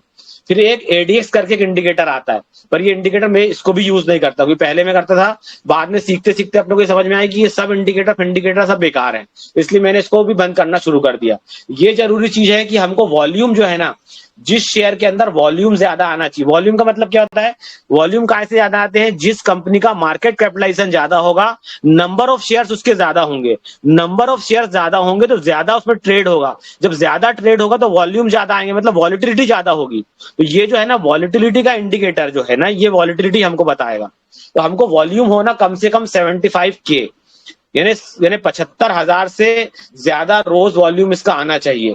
फिर हमको क्या चाहिए कि हमको ये सब तो क्राइटेरिया मिल गया कि 60 से ऊपर है, 40 से ऊपर है, लेकिन क्या किया उसने उसने अपनी जो है ना डेली पे जो है ना वो ओपन हुआ है ग्रेटर देन 1 डे एगो, यानी कल जहां क्लोजिंग दिया था उससे एक दिन ऊपर में वो ओपन हुआ हो, और फिर क्या हुआ हो, आज जो क्लोज हुआ हो वो ग्रेटर देन 1 डे क्लोज, यानी कल की क्लोजिंग के ऊपर ही क्लोज हो, यानी ओपन भी कल के क्लोजिंग की ओपन भी कल की क्लोजिंग के ऊपर हो और क्लोज भी कल की क्लोजिंग के ऊपर क्लोज हो। ये जब आप क्राइटेरिया लगाओगे ना तो आपको बहुत लिमिटेड नंबर ऑफ स्टॉक्स मिलेंगे। यहाँ 40 स्टॉक आए सिर्फ, ये सिर्फ 40 स्टॉक आए। अब ये 40 स्टॉक हमारे पास आ गए ना, अब ये 40 स्टॉक में से कोई भी स्टॉक को आप सबसे पहले तो आप जाके इसका जो है शरिया ढूंढ लो, यहाँ पे इसको सिंबल लिखे, सिंबल को खटाखट यहाँ से कॉपी करो, ये रट से करके आप यहाँ पे कंट्रोल C मारो, या आप टेलीग्राम पे जाओ, अपना ये खोल लो अपना इस्लामिक तिजारत, हैशटैग मारो, यहाँ पे इसको कॉपी मारो और ये इंटर करो। ये इंटर करोगे आप तो आपको ये शरिया कंप्लाइंट मिल गया सकूमा, ठीक है। यहाँ पे आप सेकंड पे आओगे, ये फर्स्ट नंबर पे आओगे, या आपने ASAL डाला, ASAL हैशटैग लगाया, ASAL मारा, ये आया, इसको मारने के बाद ये शरिया कंप्लाइंट आ गए। आप खोल लो यहाँ पे ASAL। अभी मैं स्ट्रेटेजी से उधर चला गया, मैं भी यहाँ पे गफलत में चला, गुमराह हो गया मैं अभी फिर से आएंगे अपने स्ट्रेटेजी पे। मैं आपको इंडिकेटर बता रहा था, ASAL आ गए। अब मैं आपको इंडिकेटर दिखा रहा हूँ, इंडिकेटर कैसे काम करता है। इंडिकेटर लगाया है अपन ने, तो अब आप देखोगे इसको सबसे पहले कि देखो RSI इसका 62 है, ये RSI 62 दिखा रहा है आपको। ये डेली पे लगाया चार्ट, वीकली लगाया आपने, वीकली में 74 है, क्योंकि हमने क्या लगाया था, ग्रेटर देन हमको 60 चाहिए। उसके बाद मंथली पे लगाया हमने, ये मंथली पे भी दिखा रहा है 79। लेकिन ये जो 79 80 है ना, इससे डरना मत। क्यों मत डरना, ये देखो ये शेयर पहले मंथली पे, ये शेयर मंथली में 95.96 तक जा चुका है, यानी इसके अंदर इतनी हैसियत है, इसकी इतनी औकात है कि ये शेयर मंथली पे 95 तक जा सकता है। और मंथली पे 95 जाना मतलब समझ रहे हैं आप, यानी एक महीने में 1 पॉइंट चलता है। डेली का RSI तो 50 पॉइंट जा सकता है, पर मंथली का RSI एक महीने में 1 पॉइंट चलता है। तो अभी इसको 79 से 95 जाने में कई महीने लग जाएंगे वहां तक, तो इसलिए घबराना मत। और ये ओवरबॉट ओवरसोल्ड का जो कॉन्सेप्ट है ना, ये बिल्कुल बेकार कॉन्सेप्ट है। कहीं ओवरबोट ओवरसोल्ड वोल्ड कुछ नहीं होता ऊपर, जहां जिसको जब भागना रहता है ना, मैं अभी उसकी भी मिसाल दूंगा आपको। मैं इसलिए मैंने बोला कि हमको सिर्फ 2 शेयर की जरूरत है जो सही मायने में ट्रेंड में चल रहे हैं, हमको वो मिल गए ना तो हमको कुछ भी नहीं करना। हमारे पास पैसा ही नहीं है भाई, हमारे पास 2-4 करोड़ रुपए है, बस खत्म हो जाएंगे 2 शेयर खरीदने में, उससे ज्यादा कि हमारे पास हैसियत ही नहीं है। पूरा ग्रुप मिलकर भी लगा देगा ना तो 2 शेयर में पैसे खत्म हो जाएंगे हमारे सबके, ठीक है। तो ये RSI हमारा क्या है, यहाँ पे मंथली में है। अब हमको अब ट्रेंड देखने की जरूरत ही नहीं है ना, हमको शेयर अब ट्रेंड में है कि नहीं हमको ये ढूंढने की जरूरत नहीं, क्योंकि हमको RSI ने बता दिया कि मंथली में भी 60 से ऊपर है, वीकली में भी 60 से ऊपर है और डेली में भी 60 से ऊपर है। अब हमने इसको एक मंथली में लगा के हमने इसका ओवरव्यू ले लिया कि देखो ये शेयर लंबे समय से यहाँ चला साइडवेज में, इसने अप ट्रेंड लिया, यहाँ पे जाके इसको रिजेक्शन मिला, इस रिजेक्शन के बाद जो है ये शेयर यहाँ से आके गिर गया, और गिरने के बाद दोबारा अब जाके यहाँ पे एक कप बना रहा है। और ये कप कितना बना रहा है, 2021 का है ना, 3-4 साल पुराना कप है। 3-4 साल वाले कप कोई काम नहीं करते, 5 साल से पुराने कप काम नहीं करते, 5 साल से नए कप काम नहीं करते, 5 साल से पुराने 5 साल से पुराने जितने कप होंगे उतने ज्यादा काम करेंगे। जितना लंबा कप होगा उतना लंबा ट्रेंड उसका ऊपर तक जाएगा। सिंपल हो गया। इसको वीकली पे लगा लो आप, इसमें यहाँ लाइन खींचना शुरू कर दो, खटाखट करके, आपको कुछ भी नहीं करना है। तो यहाँ पे आपने लाइन खींचा, ये कैसे कैसे चला है शेयर, ये कहाँ कहाँ चला है, कहाँ कहाँ इसने ये लिया है, ये आपको सब पता चलते जाएगा। अब आप इसको लगा दो डेली में, तो डेली में भी आपको जो है इसके पूरे लाइन वाइन मिल जाएंगे, ये क्यों कैसा कैसा चलने वाला है। अब सबसे मेन लाइन आपको यहाँ पे मिल गई कि ये जो है ये अपने 2021 का एक बड़ा रेजिस्टेंस तोड़ने वाला है। अब जैसे ये रेजिस्टेंस तोड़ेगा ना, इसमें आपको बता दूं कैसे चल रहा है। देखो ये या इस जोन में चल रहा था, यहाँ जोन बनाता हूँ, देखो ये सिंपल, ये जोन बना रहा हूँ, ये जोन बना दिया मैंने, ये इस जोन में चल रहा था, ये जोन को तोड़ा, इसी जोन पे आके सपोर्ट लिया, फिर उसके बाद उसने जिस जोन पे सपोर्ट लिया इसको तोड़ा, इसको तोड़ा, इसको तोड़ा, इस जोन को तोड़ा, इसके ऊपर सपोर्ट लिया। अब ये जोन तोड़ेगा, इसके ऊपर सपोर्ट लेगा, तो यहाँ चलेगा।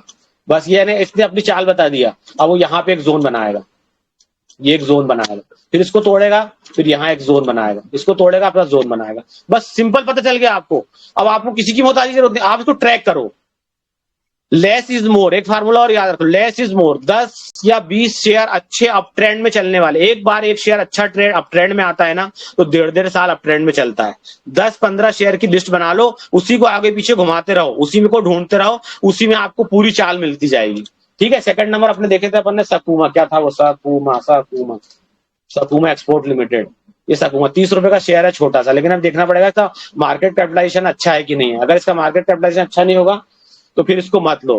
500 करोड़ से नीचे की कोई कंपनी मत लो। हाँ, लेकिन अपन ने वहां डाल के रखा था ना, अपन ने यहाँ डाल के रखा है, देखो इसमें सेटअप में यहाँ अपन ने डाल के रखा है कि हमको 500 करोड़ से कम की कंपनी नहीं चाहिए। अब सकुमा का नाम आया मतलब ये 500 करोड़ से ऊपर की कंपनी है, तो आप इसमें क्या हो जाए, बेधड़क आप इसमें काम कर सकते हो। प्राइस भले ही से कम है, लेकिन ये 500 करोड़ से ऊपर की कंपनी है। ये आपको पूरा जोन मिल गया। देखो ये इसने आरएसआई अभी 60 से ऊपर तोड़ा है, ठीक है ना। अब मैं आपको ये बताना चाह रहा था, असल में मेरी स्ट्रेटेजी मेन ये है कि जब भी शेयर आरएसआई में देखो क्या होता है, 60-40 पे रहता है ना। देखो ये यहाँ पे, ये देखो इसने यहाँ पे आरएसआई, ये पहले मैं आरएसआई दिखाता हूँ आपको। ये आरएसआई ने देखो यहाँ पे जो है ना नीचे से चला, आरएसआई 60 के ऊपर तोड़ा, लेकिन यहाँ सस्टेन नहीं किया, ये दोबारा गिरा, ऊपर गया, और फिर आरएसआई ने यहाँ पे देखो, ये बैक टेस्टिंग इसको बोलते हैं। यानी अपन पुरानी हिस्ट्री में इसकी बैक टेस्टिंग करो कि अपन जो बात कर रहे हैं वो बात रियल में सच है कि नहीं है, इसको बोलते हैं बैक टेस्टिंग करना। ये देखो आरएसआई ने रियल में यहाँ पे 60 पे सपोर्ट लिया, 60 में सपोर्ट लेने के बाद ये चला चला चला, कहां तक चला भाई, 85 तक आरएसआई गया इसका। उसके बाद दोबारा ये गया, उसके बाद यहाँ आया, फिर उसके बाद गिरा। तो देखो कहां तक गिरा ये लगभग, यानी एकदम नंबर एग्जैक्ट नहीं होते हैं ना, 1-2 पॉइंट ऊपर नीचे हो सकते हैं, यानी कोई ऐसी वाली पत्थर की लकीर नहीं है ये। उसके बाद उसने यहीं पे देखो इसी जोन में आके दोबारा सपोर्ट लिया, फिर ऊपर गया, फिर इसी जोन पे सपोर्ट लिया, तीसरी बार गया, उसके बाद फिर इसने ये ब्रेकआउट किया। अच्छा, ब्रेकआउट भी किया ना यहाँ पे, तो देखो दोबारा जब इसने ये यहाँ पे रिट्रेस करने की कोशिश किया, तो इसी जोन पे, जिस जोन पे देखो ये जोन पे, ये इसका यहाँ एक जोन बना, ये जोन बना, देखो ये जोन बना, इसी जोन पे देखो इसने यहाँ पे आके दोबारा रेजिस्टेंस लिया। जिस जोन पे यहाँ सपोर्ट लिया था उस जोन पे यहाँ आरएसआई ने भी यहाँ रेजिस्टेंस लिया, और फिर उसके बाद गिरा। उसके बाद फिर ये गिर गया। हमको सिर्फ, हमारे पास बहुत कम पैसे हैं, हमको सिर्फ इतना ही ढूंढना है कि कौन सा शेयर ऐसे टाइम पे हमको ऊपर जाते हुए ऐसा मिल रहा है और हमको उसको पकड़ना है। अब आपको यहाँ पे एक रैली मिली यहाँ से, ये जहां आरएसआई इसने यहाँ पे एक अपन ये हॉरिजेंटल लाइन खींच ले रहे हैं, ठीक है। बस इतना सा आपको करना है। तो यहाँ पे आपको देख लो, मैंने आपको बताया आपको कि आपको यहाँ से जो है ना एक कंफर्म रैली मिल गई। उसी एक कंफर्म, देखो आप एंट्री मारने का भी तरीका बता दूं मैं। आज हमने एक बहुत रिस्की ट्रेड लिया हमारे एक भाई के कहने पे, है ना। वो हम कभी करते नहीं, लेकिन भाई से बहुत प्यार था तो हमने एक रिस्की ट्रेड ले लिए। कभी भी कंफर्मेशन कैंडल के बगैर हम ट्रेड नहीं लेते। ये यहाँ पे इसने ग्रीन कैंडल बनाया, ये रेड बनाया, ये नीचे आया, जो भी आया, यानी एक, जैसे मैं आपको अब उधर कंफर्मेशन वो नहीं बता रहा हूँ, यहाँ बता दे रहा हूँ एक बार। जैसे उसने यहाँ पे एक इंडिसिसिव कैंडल बनाया, ये वाली, ये इंडिसिसिव कैंडल यहाँ बनाया ना, तो ये कंफर्मेशन कैंडल सेकंड वाली बनी, ग्रीन कैंडल बनी। ये जो ग्रीन कैंडल बनी ना, इस ग्रीन कैंडल के बाद इस, ये वाली जो सेकंड कैंडल बनी, इसकी क्लोजिंग जब तक इसके हाई के ऊपर नहीं होती तब तक आपको ट्रेड पे जाना ही नहीं है। अगर आप ये कर रहे हो तो आप लगने पे कर रहे हो काम, किसको बोलते हैं, आप ट्रेंड फॉलोइंग काम नहीं कर रहे हो। मैं इसलिए आपको सिखा रहा हूं, देखो अगर आप चाहते हो अपना पैसा बचाना, समय बचाना, जल्दी पैसा कमाना शेयर मार्केट में, तो आपको अपने अंदर जो है ना इतना पेशेंस पैदा करना है सिर्फ, कि अपने को फोमो में नहीं जाना है कि नहीं ले लो, फोमो में बिल्कुल नहीं जाना है। यानी ये बात बिल्कुल समझ लो आपकी। इसने यहाँ पे हमको एक इंडिसिसिव कैंडल दिया, देखो ये 3 बार पैटर्न बना है यहाँ पे, यानी 3 बड़ी बड़ी एक बराबर साइज की जो है बड़ी कैंडल बनती है ना, 3 बार पैटर्न बोलते हैं, वो भी आप पढ़ोगे तो आपको मिल जाएगा। 3 बार पैटर्न के बाद उसने एक इंडिसिसिव कैंडल बनाया, उसके बाद यहाँ पे एक कंफर्मेशन कैंडल बनाया, लेकिन इसकी क्लोजिंग के ऊपर जब तक हमारी ये वाली सेकंड क्लोजिंग, यानी इनडिसिसिव कैंडल के ये वाली क्लोजिंग, गलत बोल रहा था मैं, ये वाली क्लोजिंग, इस क्लोजिंग के ऊपर अगर इसकी क्लोजिंग नहीं होती, इस कैंडल की क्लोजिंग नहीं होती, तब तक हमको वहां पे बाइंग करना ही नहीं, चाहे कुछ भी हो जाए, कुछ भी हो जाए, कितना भी फोमो में आप आ जाओ, उसको आपको नहीं करना है। अब यहाँ पे देखो इंडिसिसिव कैंडल बनाया लेकिन मौका ही नहीं दिया। अपन चलो गुमराह हो जाएंगे, फिर से अपन वही बात पे आते हैं, अभी तो अपन स्ट्रेटेजी पे आ रहे हैं। देखो ये इसने, ये अपने को सिर्फ इतनी चाल पकड़ना है, अपने पास पैसे बहुत कम है, समय बहुत कम है, हमको सिर्फ इतनी चाल पकड़ना है, बस इतनी सी चाल, हर शेयर की इतनी चाल पकड़ना है हमको। जल्दी पैसा कमाना है तो ये इतनी चाल पकड़ना है हमको, ये, या तो फिर इतनी चाल पकड़ना है कि आया 40 पे सपोर्ट लिया और 40 पे सपोर्ट लेके 60 तक गया, बस ये इतनी चाल पकड़ना है हमको। ये 3-3 4-4 5-5 दिन, एक हफ्ते के ट्रेड बनते हैं ये, और रटारट पैसे बना के आप निकलोगे इसमें। बस आपको स्टॉप लॉस टाइट रखना पड़ेगा, कंफर्मेशन के बगैर ट्रेड नहीं लेना पड़ेगा। ये इतनी चाल में देखो आप, अब आपने इसको फुल स्क्रीन कर रहा हूं, यहां से देखो आपको कितना मूव मिल गया। इसने आरएसआई यहाँ पे 60 तोड़ा, अपन ने यहाँ वो लगाई थी, कहाँ चली गई भाई इसकी, चलो यहीं से ले लो, यहां से इसने आरएसआई 60 तोड़ा। यार ये वाला अपन आगे आगे से, हाँ ये है वो, ये है वो, ये है, ये ये RSI यहाँ से उसने 60 तोड़ा, ये RSI 60 तोड़ा उसमें। अब यहाँ से आप इसको नाप लो भाई, ये नाप लो, पहला ट्रेड मिला आपको यहाँ पे 77% का 53 दिन में, ठीक है। उसके बाद अगर ये गिरा भी, यहाँ पे देखो उसने यहाँ हैमर बनाया, कुछ भी नहीं करना है आपको, मैंने बताया था आपको उस दिन। अब जैसे आप यहाँ पे एक बार प्रॉफिट में आ गए, कंफर्मेशन कैंडल के बाद आप यहाँ प्रॉफिट में आ गए, अब आप क्या करो मालूम, आप रूथलेस हो जाओ, एकदम रूथलेस, यानी बिल्कुल बी पेशेंट हो जाओ कि देखो अब हमको क्या करना है, हम हमारा पैसा नहीं है, मार्केट से आपके पास आपके अकाउंट में दिखा रहा है 7% प्रॉफिट, आप बिल्कुल समझो कि मेरा पैसा नहीं, मार्केट का पैसा है। मेरा पैसा तो वो है जो मैंने लगाया हूँ। एक बार आप इसको ऐसा अपना जो है ना एकदम कर्री बैठ करके बैठ जाओगे आपने यहाँ पे, इसको आप लगा दो यहाँ पे लाइन चार्ट पे, ये लाइन चार्ट पे आप यहाँ पे लगा दो, और आप जितने बार ये स्विंग मार रहा है ना, उतने बार आप हर स्विंग पे अपने स्टॉप लॉस को यहाँ ट्रेल करो और यहाँ पे बाइंग करो। मैं बोल रहा हूँ आपका एक ही ट्रेड पकड़ो, मैं देखो मैं इसलिए बता रहा हूँ आपको, मैं सिर्फ एक ही अकाउंट में एक ट्रेड पकड़ता हूँ, बस एक अकाउंट में एक ट्रेड पकड़ता हूँ, पूरे पे पैसे झोंकता हूँ, प्रॉफिटेबल होने के बाद पैसे झोंकता हूँ, जब प्रॉफिटेबल हो गए ना तब पूरे पैसे उस शेयर में झोंकना है अपने को। यहाँ पे क्या हुआ, आपने यहाँ ट्रेड लिए, यहाँ आपने ट्रेड लिए और यहाँ से आप यहाँ तक ये 15% के प्रॉफिटेबल हो गए, 15% का प्रॉफिटेबल हो गए। अभी आपने अपना 25% अमाउंट यहाँ लगाया था, 25% आपका अमाउंट आपने यहाँ लगाया था, ये अमाउंट यहाँ लगाया आपने। उसके बाद आपने क्या किया, जैसे ही यहाँ पे एक स्विंग मारा, ये स्विंग मारा, तो आपने को क्या करना है, अपने को ये वाले स्विंग पे जैसी, और इसको बड़ा करो, हाँ, और स्विंग, ये स्विंग मारा ना उसने, इस स्विंग पे नीचे अपना स्टॉप लॉस यहाँ ट्रेल करना है, और प्रीवियस हाई के ऊपर अपने को पोजीशन साइजिंग करना है। ये पोजीशन साइजिंग का कॉन्सेप्ट ये है ओरिजिनल। हम लोग क्या करते हैं, नीचे खरीदते हैं, गिरते जाता है तो उसको 100 पे खरीदे, फिर गिर गया तो 80 पे खरीदते एवरेज करने के लिए, फिर 60 पे खरीदते एवरेज करने के लिए। ये शेयर मार्केट का सबसे बड़ा गुनाह है एक्चुअल में, ये है एक्चुअल कॉन्सेप्ट। जब आप यहाँ प्रॉफिटेबल ट्रेडर हो गए, 15% के प्रॉफिट पे आ गए, आपने अपना तुरंत स्टॉप लॉस यहाँ ट्रेल किया, और यहाँ पे आप बिल्कुल रूथलेस हो जाओ, नहीं मेरा पैसा नहीं है, मार्केट का पैसा है, जाएगा तो जाएगा। फिर भी आपको क्या करना है, ये 3-4 दिन बाद आपके डीमेट में आ गया, आपको सुबेरे उठना है, 9:35 40 मिनट के बाद ही स्टॉप लॉस लगाना है। 9:40 तक मार्केट बहुत वॉलेटाइल रहता है, यहाँ कई बार विक बनाएगा, कुछ भी करेगा, स्टॉप लॉस हिट कर देगा। 9:40 के बाद आपको यहाँ स्टॉप लॉस लगा के, और फिर ये इसका जो प्रीवियस हाई बना है, यहाँ आपको पिरामिडिंग करना है, पोजीशन साइजिंग यहाँ करना है। 25% अमाउंट का यहाँ खरीदा था, 25% अमाउंट का यहाँ खरीदो। उसके बाद आप देखो, उसके बाद आपका ट्रेड यहाँ तक चल गया। अब यहाँ पे इसने इतना लंबा ये बनाया है ना, तो आपको यहाँ थोड़ी दिक्कत आएगी स्टॉप लॉस ढूंढने में। तो इसको फिर आप यहाँ पे जब कंटिन्यू जैसे भाग रहा है कोई शेयर, तो इसको लाइन पे लगाओ, ये कंटिन्यू भाग रहा है जब कोई शेयर, तो ये क्या करो, जब बहुत स्टीप एकदम स्ट्रेट भागता है ना जब भी शेयर, तो यहाँ प्रॉफिट बुक कर लो एक बार। या तो क्या करो, फिर इसको छोटे टाइम फ्रेम पे आ जाओ, अवर्ली पे आ जाओ, और अवर्ली में आने के बाद जो है ना, फिर यहाँ पे अपने स्टॉप लॉस ढूंढो आप, तो आपको स्टॉप लॉस छोटा मिल जाएगा। लेकिन ये शेयर ऐसा है कि अवर्ली में भी कंटिन्यू भागा है, तो जो एकदम स्टीप सीधा सीधा भाग रहा है ना एकदम 90 डिग्री, उसमें तो यही है कि 1-2 कैंडल में प्रॉफिट बुक करके एक बार निकल जाओ। और अगर ये थोड़े स्विंग बना रहा है, तो फिर उसमें जो है मैंने आपको जो नीचे कॉन्सेप्ट बताया, नीचे वाला जो कॉन्सेप्ट बताया कि हर स्विंग पे बाइंग करना है, फिर दोबारा क्या करना आपको, फिर यहाँ पे आपको फिर बाइंग मिलेगी, क्योंकि अभी ये 60 से नीचे नहीं आया RSI। अब देखो इसने एक बार रिट्रेस करने आया, इसको बोलते हैं पॉजिटिव रिवर्स डाइवर्जेंस। देखो हम जो शेयर के जो RSI का डाइवर्जेंस ढूंढते हैं ना, RSI का डाइवर्जेंस को हम जो है ना स्विंग हाई को हम लोग यहाँ कंपेयर करते हैं, यहाँ डाइवर्जेंस मिला, लेकिन पॉजिटिव रिवर्स डाइवर्जेंस को ढूंढने के लिए हम नीचे जो है ना इसके लोअर लोस को यहाँ पे हम ढूंढते हैं। ये इसका हाई यहाँ था, और अब ये जो है हमको ये मौका दे रहा है 60 पे सपोर्ट लेके, 60 पे सपोर्ट ले रहा है RSI और दोबारा चल रहा है। यहाँ इसने RSI दोबारा 60 पे लिया, फिर हमने यहाँ पे बाइंग बनाई, और फिर हमारा शेयर यहाँ पे चला, फिर हमको एक बड़ी पोजीशन मिल गई। कहाँ तक भाई साहब, ये हमको यहाँ तक हमको एक 36% का मूव फिर से मिल गया। अब यहाँ पे देखो, इसके बाद आपको बाइंग नहीं मिलेगी, क्योंकि यहाँ पे आपके प्रीवियस हाई पे अगर आप कोई बाइंग करते हो, क्योंकि प्रीवियस हाई इसने मारा ही नहीं, तो यहाँ पे आपकी बाइंग बनेगी ही नहीं। फिर ये पूरा गिर गया। अब गिरा भी तो इसके बाद देखो, जब 40 के ऊपर आएगा, 40 के ऊपर आएगा तो दोबारा आके क्या करेगा, यहाँ 40 सपोर्ट लेगा या 40 के आसपास सपोर्ट लेगा।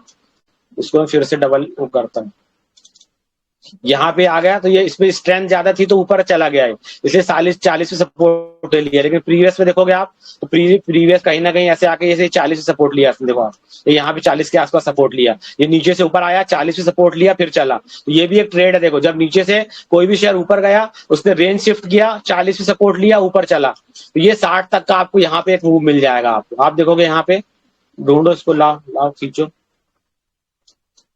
ये यहाँ पे एक ट्रेड बनेगा आपका, देखो ये यहाँ पे जहाँ 40 से सपोर्ट लिया ना, ये एक स्विंग मिला आपको, देखो ये 40 से सपोर्ट लिया, यहाँ पे एक स्विंग मिला आपको, ये 20% का मूव है, 11 दिन में 20% चला ये। यही तो आपको ढूंढना है बस, इतना आपने ढूंढ लिए ना, बस आपको कुछ भी नहीं करना है। अब मैं आपको बताता हूँ कि हमको, मैंने उस दिन बताया था आपको एक दिन कि हमको सबसे पहले सेक्टर ढूंढना है कि कौन सा सेक्टर। देखो हर साल 2 या 3 सेक्टर भर चलते हैं बहुत अच्छे, हमको सबसे पहले सेक्टर आइडेंटिफाई करना है। मैंने आपको उसका तरीका बता दिया था कि अपनी वॉच लिस्ट में इंडाइसेस की पूरी लिस्ट बना लो, ये इंडाइसेस की लिस्ट बना लो, यहाँ परसेंट चेंज का ऑप्शन आता है, परसेंट चेंज करके देखो कि कौन से इंडाइसेस चल रहे हैं, और सबको पूरा डेली जो है ना एनालिसिस करो। इस साल जो है ना 4 इंडाइसेस में आपको उस दिन भी बताया था कि ऑटो सेक्टर बहुत चला, इंफ्रास्ट्रक्चर बहुत चला, और उसके अलावा क्या बोलते रियलिटी चला, और अपना क्या बोलते ये चला, क्या बताया था पर मैंने आपको, इंफ्रा पावर चला। ठीक है, अब इसमें से जो है ना, इसमें से आपने कोई भी, यानी देखो ये वाली स्ट्रेटेजी जो मैंने आपको बताई लाइन चार्ट पे लगा के ट्रेल करने वाला, और 60 के ऊपर 80 के ऊपर कैसे शेयर भागते हैं, जैसे मैं आपको सिंपल बता देता हूँ। जैसे अभी ऑटो जब चला था, जब गैब्रियल, देखो गैब्रियल, अपोलो टायर, जब ऑटो सेक्टर चल रहा था ना, जब इससे रिलेटेड देखो ये कैसे चल रहे थे, कैसे भाग रहे थे। ये देखो ये गैब्रियल ने, देखो ये यहाँ पे ये 60 को तोड़ा ही नहीं, देखो ये कितने बार स्विंग लेता रहा, कितने बार स्विंग लेता रहा, बस 60 तक आया वापस, 60 तक आया वापस, और कहां तक गया अपना हाई 78 तक, यहाँ कहां गया 90 तक गया। बस ये आपको ये पकड़ना है, ये आपको कि जो भी सेक्टर चल रहा है, सेक्टर से बिलोंगिंग जो हर सेक्टर से बिलोंगिंग 3-4 ही शेयर मिलेंगे, और अपने पास पैसे उससे ज्यादा है नहीं, अपनी औकात ही नहीं उससे ज्यादा पैसे की, तो जितने पैसे हैं हमारे पास वो सब इसी में लग जाएंगे, एक ही शेयर में लग जाएंगे, 2 शेयर में लग जाएंगे। हमको सिर्फ ये पकड़ना है, ये वाला टाइमिंग पकड़ना है। ये खटाखट पैसे बनाने वाला टाइमिंग होता है, ये वाला, ये जो टाइमिंग है ना, ये आपको पैसे बना के देगा। जहां से इसने 60 पकड़ा है ना, जब आप देखोगे यहाँ से, देखो आपको रैली मिलेगी। कहाँ तोड़ा उसने, ये यहाँ पे तोड़ा, यहाँ पे एक लाइन खींच दो आप फटाक से करके, वर्टिकल लाइन, तो यहाँ पे ये गया है, और कहाँ से चला है भाई साहब, ये यहाँ से ये चढ़ा है 60 के ऊपर, यहाँ से चढ़ा है और वहां तक चला है। आपको इतने स्विंग्स मिल जाएंगे, इतने स्विंग्स मिल जाएंगे कि आप हैरान हो जाओगे। 190% चला है, कुछ भी नहीं करना है आपको, कुछ भी नहीं करना है आपको। देखो ये गैब्रियल ने यहाँ पे एक बड़ा कप बनाया था, ये कप का ब्रेकआउट किया था, उसके बाद एक कप तोड़ा, उसको कप को तोड़ने के बाद उसका डबल एक टारगेट यहाँ पूरा किया, दूसरा टारगेट पूरा किया, तीसरे के पास पहुंच गया, फिर उसके बाद गिरा। लेकिन आपने ये इतना सा स्विंग यहाँ पकड़ लिया, आपका काम हो गया। ठीक है ना। आपने डीएलएफ जब जब रियलिटी से चल रहा था अपना, तब डीएलएफ चल रहा था, देखो मैंने उस दिन भी बताया था आपको शायद, हमको ये वाला जोन पकड़ना है। ये आरएसआई 60 से ऊपर आया, आरएसआई 60 से ऊपर आया और ये चला, ये जोन आप पकड़ लो, वाली रैली हमको पकड़ना है ऐसी। हर साल 2 या 3 इंडाइसेस हमेशा साल भर भागेंगी, वो इंडाइसेस पकड़ना है, उन इंडाइसेस से बिलोंगिंग 4 या 5 शेयर भागेंगे। हमारे पास पैसा बस 4-5 शेयर से, 2 शेयर से ज्यादा का पैसा तो है ही नहीं हमारे पास। हमको 4 इंडाइसेस भाग रही हैं और उसके 3-3 शेयर भाग रहे हैं, मतलब 12 शेयर कंटिन्यू साल भर भागेंगे। उसमें से हमको जो है ना ये पिक करना है शेयर कैसे भी करके, और हमको उसमें जो है ना इनकी रैलियां पकड़ना है। ये डीएलएफ की हमको एक बार रैली मिल गई, उसने यहाँ पे देखो डीएलएफ ने ये 40 पे सपोर्ट लिया। देखो मैं बैक टेस्टिंग इसलिए बोल रहा हूँ कि आप जो भी, मैं बोल रहा हूँ मेरी स्ट्रेटेजी नहीं, कोई भी स्ट्रेटेजी पकड़ लो आप, लेकिन उसकी बैक टेस्टिंग करो कि उसने काम किया है कि नहीं किया। देखो ये डीएलएफ 40 पे सपोर्ट ले रहा है, 40 पे सपोर्ट ले रहा है, ऊपर से गिर रहा है तो 60 पे सपोर्ट ले रहा है, 60 पे सपोर्ट ले रहा है, 60 पे सपोर्ट ले रहा है, यानी 40 और 60 जो है ना, आपको मैक्सिमम 80-90% शेयर के सपोर्ट रेजिस्टेंस जो है ना 40-60 पे मिल जाएंगे आपको। जब गिरते हैं तो 40 पे सपोर्ट लेते हैं, ऊपर जाते हैं तो 40 पे दोबारा रेजिस्टेंस लेके आते हैं, गिरते हैं तो 60 पे रेजिस्टेंस लेके गिरते हैं।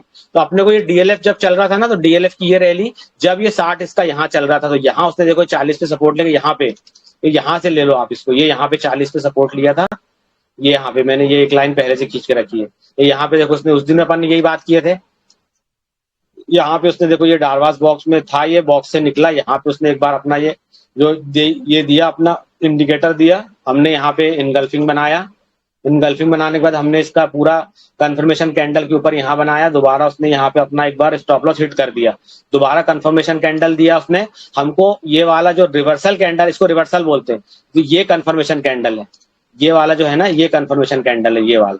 इस कंफर्मेशन कैंडल की क्लोजिंग पे बाइंग बनाना है, फोमो में नहीं आना, ये बात मैं आपको बार बार बोल रहा हूँ, फोमो में नहीं आना कि कुछ छूट जाएगा, कुछ नहीं छूटता दुनिया में। यहाँ आप बाइंग बनाते, उसके बाद आप जो है ना, उसके बाद ये 2-3 दिन में आपके पास ये प्रॉफिटेबल हो जाते हैं, आप यहाँ आप प्रॉफिटेबल हो जाते हैं। यहाँ से जाने के बाद ये 2-4% 5% के प्रॉफिट पे उसने एक छोटा सा स्विंग दे दिया, इसको आप लगाते लाइन चार्ट पे, फिर आप हर स्विंग में जो है ना, हर स्विंग में आप इसको बढ़ाते, कहीं कहीं आपका स्टॉप लॉस हिट होता, निकलते जाते, फिर प्रीवियस हाई पे मैंने कहा प्रीवियस हाई पे आपको बाइंग करना है, प्रीवियस लो पे स्टॉप लॉस लगाना है। प्रीवियस हाई ये है, प्रीवियस लो इसका ये है, ये यहाँ पे गया आपने तो प्रीवियस हाई पे यहाँ पे बाइंग है और प्रीवियस लो पे आपका यहाँ स्टॉप लॉस है। बस आप इसको ट्रेल करते रहते हैं जब तक ये 60 के ऊपर चला है ना, देखो जब तक ये 60 के ऊपर चला है ना, ये बस ये आपकी यही आपको पकड़ना है। अपोलो हो गया, ग्रेवियल हो गया, जितने शेयर कंटिन्यू आप देखोगे ना चले हैं ना, लोधा देख लो आप, जब ये इंडाइसिस चल रहा था किसका, रियलिटी का, तो ये ऐसी लोधा भी ऐसी चल रहा था। आपको बस ये वाले स्विंग्स पकड़ना है इसके, और इसे बैक टेस्टिंग भी देख लो आप, इसकी बैक टेस्टिंग भी कर लो कि ये ऐसा काम कर रहा है कि नहीं कर रहा है। कुछ शेयर इसमें काम करेंगे, कुछ शेयर नहीं करेंगे। देखो 60 पे रेजिस्टेंस ले रहा है, यहाँ ऊपर जा रहा है तो ऊपर नहीं चल पा रहा है, तो यहाँ पे आ रहा है तो 60 पे सपोर्ट ले रहा है। इसकी बैक टेस्टिंग कर लो आप, तो इसकी थोड़े थोड़े कई शेयर के थोड़े थोड़े रेशियो जो है कम ज्यादा होते रहते हैं, लेकिन लगभग वो ऐसे ही चलता है। ये यहाँ पे देखो 40 पे सपोर्ट लिया, उसके बाद ये चला, जब ये कंटिन्यू ऐसे चल रहा था उसको ही पकड़ लो आप। ऐसे अपोलो टायर, जब टायर चल रहा था तो टायर बोल रहा, ऑटोमोबाइल चल रहा था तो ऑटोमोबाइल सेक्टर के बहुत सारे शेयर भाग रहे थे, वो आपको पकड़ना है। तो सिंपल ये स्ट्रेटेजी है कि जब भी शेयर जो है ना 40 से लेके एक बार रिटर्न मारेगा तो 60 तक हमको एक बार निकल जाना है। 60 तोड़ेगा, 60 के ऊपर सपोर्ट लेके भागेगा, तो जब तक वो स्विंग मारता रहेगा हर स्विंग पे खरीदी करना है। ये सिंपल एक बात दिमाग में बना लो कि हमको नीचे नहीं खरीदना है, हमको शेयर ऊपर खरीदना है। एक बार पैसे से, थोड़े से पैसे से हमको जो है अपने पूरे अमाउंट को एक शेयर में नहीं घुसेड़ना है। घुसेड़ना उसी शेयर में है लेकिन एक बार में नहीं घुसेड़ना है। हमको इसको हर ऊपर के हर स्विंग में खरीदना है, ताकि वो जितनी रैली करने वाला है ना उसकी पूरी रैली हम पकड़ पाए। तो आप कम पैसे में बड़ा पैसा बना पाओगे, और आपको जो है ना बार बार नई नई स्ट्रेटेजी ढूंढना नहीं पड़ेगा। फिर आपको जो एक अच्छी स्ट्रेटेजी मिलेगी और अच्छा पैसा मिलेगा।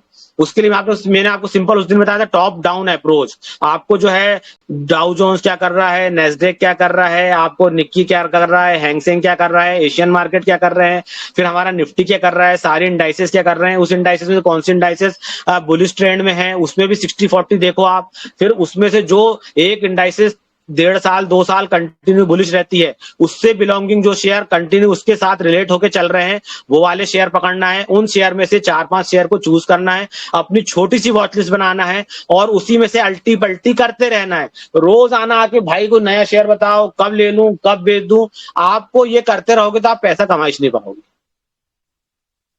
ठीक है भाई, मेरी बात का इख्तिताम यही हुआ। किसी को कोई सवाल हो तो बता दो।